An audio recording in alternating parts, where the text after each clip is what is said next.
Welcome back. Congratulations, Eric. Thanks. Appreciate it. Oh, not the three. Got to fix the number three. Number one ranked, Eric. We fixed it everywhere else. We had it fixed on all the match screens. There we go. Number one ranked player in the world and through to the Vintage Super League finals. Yeah.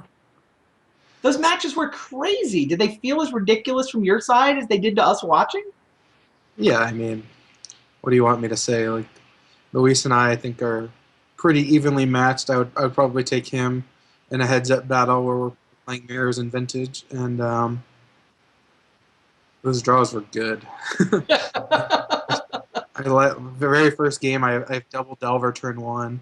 The only real tough decision, I guess I had a couple tough decision points. Like, game three, I don't know if you remember, in the Delver, I ended up just leading on Island Sapphire instead of Pyromancer turn one.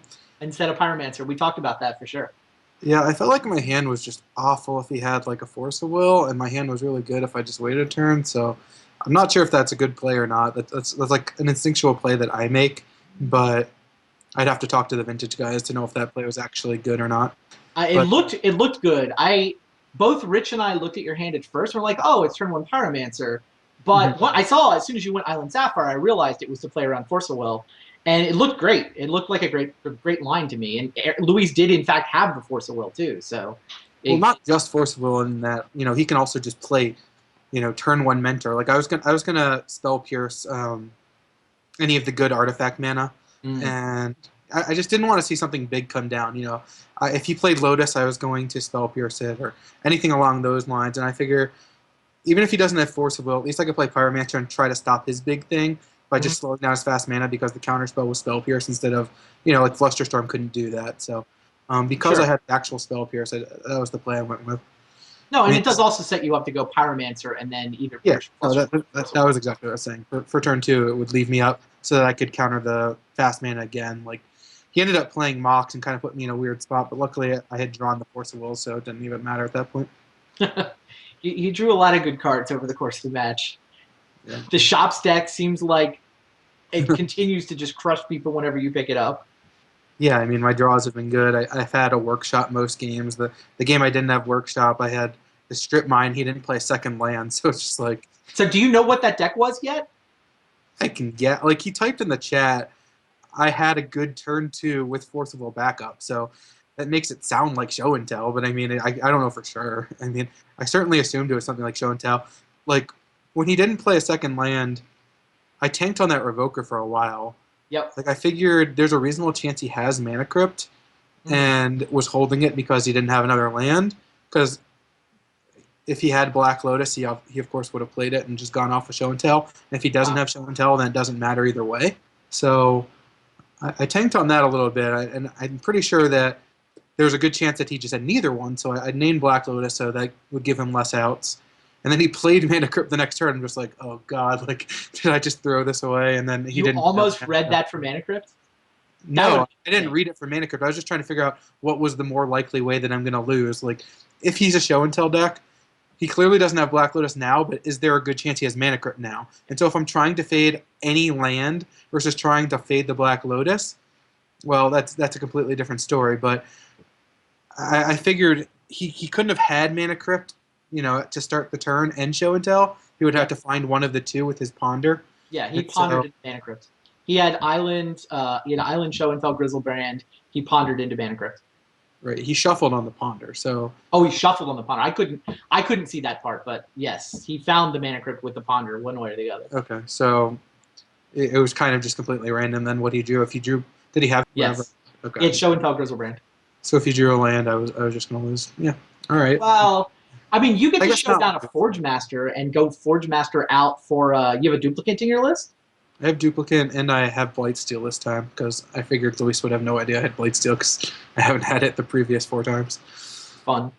Yeah, but I mean, he does get to draw cards from Grizzlebrand, but yeah, I think it's... I'm certainly not a favorite. Agreed. Yeah. And then, now tell me about this last deck. I was calling it Grixis Thieves. It's like the Notion Thief and the Greatest Thief teaming up together. You just saw Luis's list from 4-0ing that daily, or what? No, I mean, it was... I mean, yes and no. Like, I saw the list, and I knew he forgot to put in Time Vault. Like, he told me while he was playing, he's like, I'm 2-0 in this vintage daily, playing half the Time Vault key combo. I forgot to get the other one in my deck. And I'm like, yeah, that sounds about right for you. So, but I mean, the mentor list that I played against you last week, this deck is only like 4 cards different, something like that. It's not a lot. It's basically cutting the mentors, and I kept the same planeswalkers. I added a second Notion Thief, and I added Yawgmoth's and D-Tutor over the 2 mentors, and the rest of the list is the same cards. So it really is 4 cards different than the mentor list, minus Tundras, plus Volcanic and an Underground Sea, and cut the white sideboard cards for the normal nonsense. But yeah, I wanted to play a Notion Thief deck. I thought about just playing 3 Notion Thief decks because that card's really good against Luis in general. But yeah, I was like, do you just show up with a bunch of Pyroblasts and Notion Thieves? I would not have. That would have been a totally reasonable thing to do in here, I think. Well, my Delver deck had 0 Lightning Bolts and 4 Pyroblasts, so. And then that was the matchup where he played creatures, where I'm like, oh my god. And I discarded my Lightning Bolt in game 2 that I boarded in case, I don't remember what I took out. I can't remember what I took out, but I had 1 Lightning Bolt in my sideboard, and I boarded in, discarded it, and then died to Mentor. I'm like, oh man. What did I do? Yeah, game 2. Yeah, game 2 was also a non-game. He played Mystic Remora, and I didn't play a second land, and got completely destroyed. And there wasn't a lot of Magic being played. I mean, Luis got to do the tech play of repealing his Mystic Remora to reset it. Right, and I mean that's a very Luis play. Yeah, I mean, my decks are all decks that Luis plays like 2 or 3 repeals, and I had no repeals in my Grixis deck. I cut them for cards that do things, but I'm sure Luis had like 3 or 4 copies, and who knows. But, he had 5 repeals between his 3 decks, I believe. I mean, I saw his tweet. He asked me if I was already locked in my decks before he tweeted that, and I said yes, and obviously I'm not going to change it based on him having repeals or whatever. I was wondering about that, actually. I already had my 3 decks. I had the order set, so it was going to be what it was going to be, and I kind of figured Luis is going to play. 5 repeals is a little less than I would have expected, but it's below his expectations. Only 1.67 per deck. It's a little bit below expectation. I would have said 2.33. I think is probably closer to what I would expect from Luis. Yeah, I don't know. I had like turn 2 Jace, turn 2 Time Vault Key, just with double forcible backup that last game. Like what? Just like okay. Yeah, no, it was pretty crazy. If you have 1 more mana, you get it a turn earlier too. Yeah, I mean, if he has like misstep, my hand kind of does nothing. But he had misstep. He did not. He chose not to misstep the key because he had Library of Alexandria on the draw. So if he missteps your key, he's off the library. And did he have Force of Will or did he draw that? Because he cast Force of Will. He drew it. Okay. I think. Oh, okay. Well, if he had Force of Will, then misstepping key is really bad, and his play is clearly right, and it's not close because he can just activate library, and even if I have, Time Vault, he can just Force of Will it anyway. But if he doesn't have Force of Will, it is threatening. I mean, misstep's so good in the matchup. Like I played 4 missteps in both of my blue decks, so. I guess I no longer remember whether he had the Force of Will already or whether he came up with it between the draw and the library draw. I guess I think he already had it, which makes it not misstepping. He said I had it in the chat, so I assume he had it. He had it. Okay, fair enough. So, yeah, that makes that. I mean, it made sense to me that he wouldn't misstep the key there, but yeah, it did turn out. Not misstepping goes from like probably not misstepping to a no-brainer not misstep when you've got Force of Will and library. So, yeah, no real choice there. Yeah, if I choose a land, I just get to Black Lotus, Demonic Tutor, Time Vault, use it. But as is, I got to pass with Force of Will up, and he's got 1 land, just a library. So he clearly can't have another Force of Will. He's gonna have to go like Lotus land or Mox land and Dak Faded, and I have Force of Will somehow, which I also like. He had the Dak Faden, but he didn't have the mana. Yeah, I mean, and you had the again. I had the Force of Will. That was like, oh yeah, no. This was not close.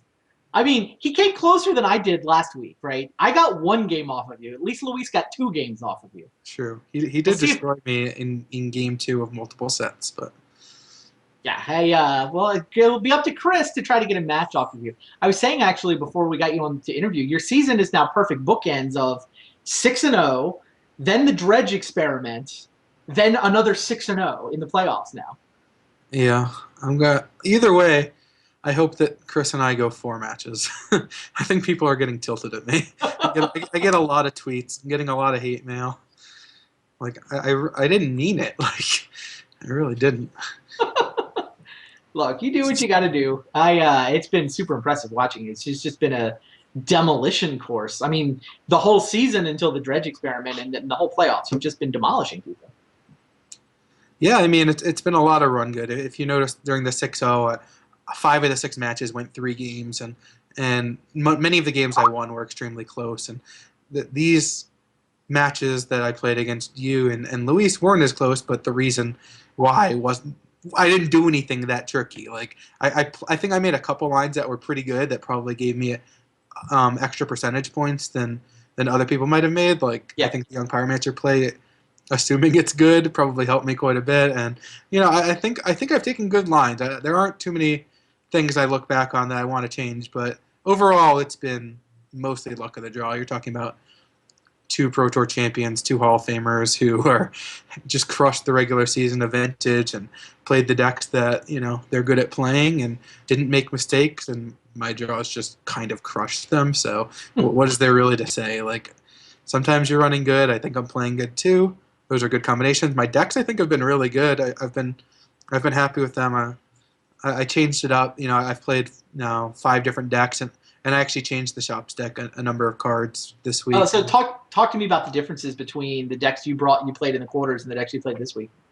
Right. I wanted to play a Notion Thief deck, and I really liked the list. I think is Brian Kelly. I hope I'm not getting the name wrong. It was a list that I saw on the Mana Drain that had done well in a Vintage tournament, and it was the first time I saw a Monastery Mentor deck that I thought was really done right. I thought that a lot of the Mentor decks were missing some key elements. There were a few cards the deck was missing. He didn't have like a Treasure Cruise, which I think is just wrong. He had cards like Merchant Scroll, which I think in his report he said was like the best card in the deck, and I don't think that card's good at all. And so I cut some things like that. But most of the What were the decks, parts that you did like? the cards like Merchant Scroll.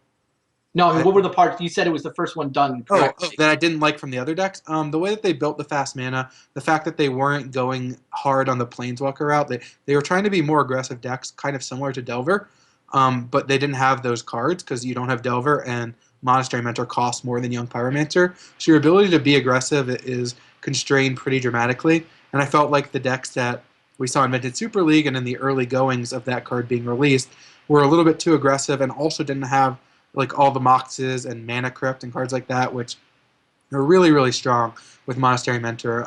Sensei's Divining Top's a good card. Not enough Delve cards. And so his deck, he was splashing black just for Notion Thief. There was no even Demonic Tutor, no Yawgmoth's Will, no Vamp Tutor. And I'm like, well, that's pretty sweet because I love Notion Thief. I just really like that card. And going up to 3 Dak Fade-Ins and having the Jace the Mind Sculptor. Just a lot of things like that I really, really liked. Okay.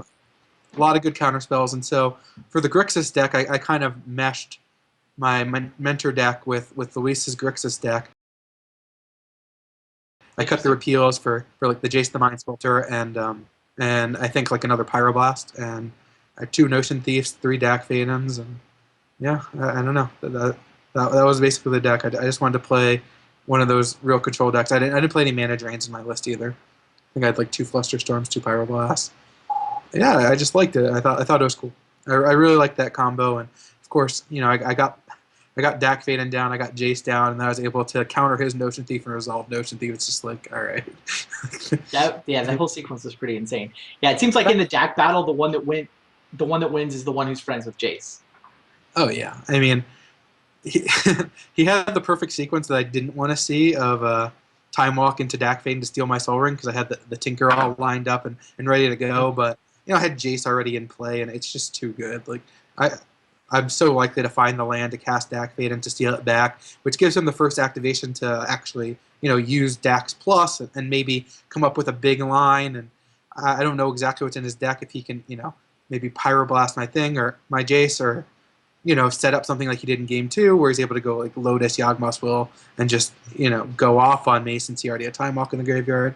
And so it was definitely a risky point where I had to Dak Faden to steal back my Soul Ring, but turn 2 Jace the Mind Sculptor is absurd. Turn 2 Jace the Mind Sculptor. Definitely highly recommended. Seems good. Yeah. Wow. So now you've got Chris Pikula. Chris Pikula. I don't know if we can throw the bracket up, if we've got that handy.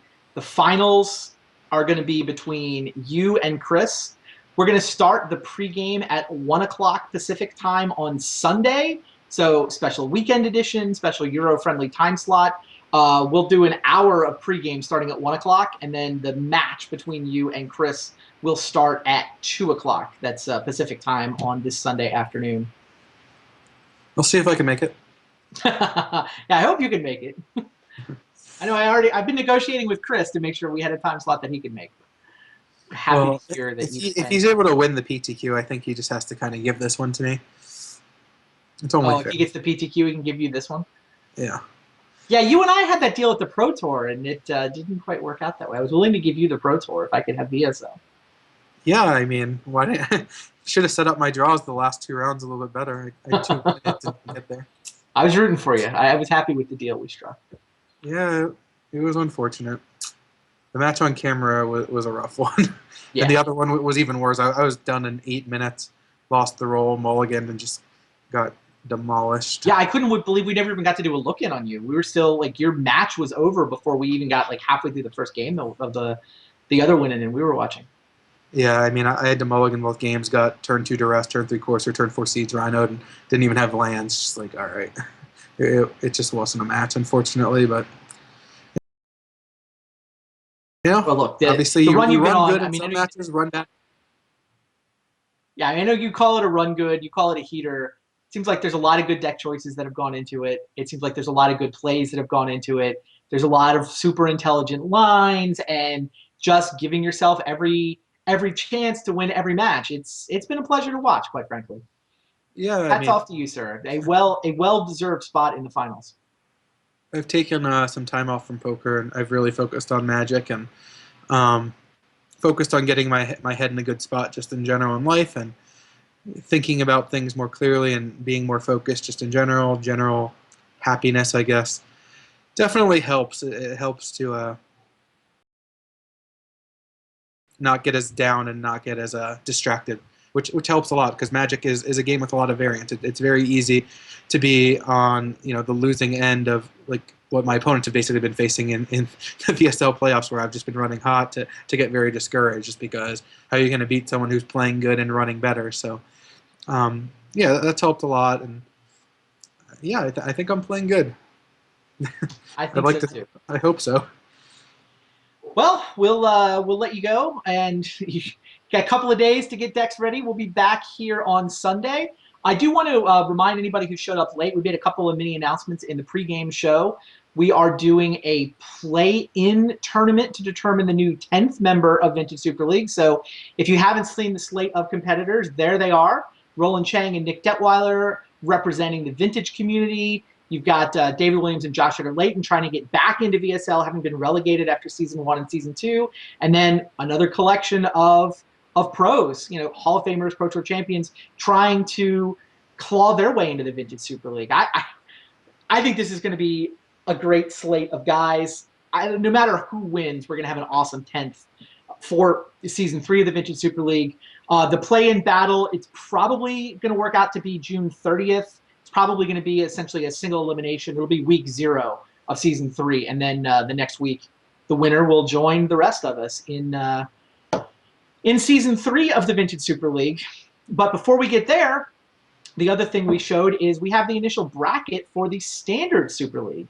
So coming up next week, after Eric and Chris play on Sunday, tune in Tuesday, and you can watch the first ever Standard Super League with this set of pairings and this bracket. You get your eye on anything in particular on here, Eric? Are you supposed to really just choose one? Fair. I think there's 2 that stand out to me. They all stand out. I don't know. It's tough. There aren't going to be any bad brackets. Right. Because I feel like if I name... Okay, Jerry and Josh stand out to me big time because they are two people that have worked together on Channel Fireball for a long time. Before Jerry went off to work at Wizards, he was working with us on Channel Fireball, and they were our two premier deck builders. I mean, when we added Jerry to the team, the first Pro Tour he worked with us was Pro Tour Gatecrash in Montreal. He made top 8, I made top 8, Ben S made top 8, 3 different decks. Jerry and Josh were, at the forefront of all of them, and yeah, it's just two of the best players in the game. I'm really excited to see Jerry Thompson playing Magic again. I think he's fantastic for the game and a great deck builder. Then you have number 2, Owen Turtenwald, against my pick to win the whole thing. I think Andrew Cuneo is one of the best players in the world. Somehow people still don't know him despite us talking about him constantly, Pro Tour coverage constantly. The guy puts up some of the best results, one of the best players in the world. I used to think of him as just being one of the best constructed players in the world, and he's proved that he's also one of the best limited players in the world. So I think he is one of the favorites in this thing, and so that matchup against Owen will be huge. But I mean, you people are just going to bash him. Like, how do you not pick Brian Kilmer, Brad Nelson? How do you not pick Tom Ross, Paul Cheon? It's like, yeah, I know. They're all insane. Well, that's what we've got queued up for next Tuesday. Thanks for hanging out with us, Eric. Yeah, of course. We are going to wrap up the semifinals of the Vintage Super League. Come back Sunday, 1 o'clock. We'll recap the season and set up the match between Eric and Chris. Tune in next Tuesday for Standard Super League. See you guys next time.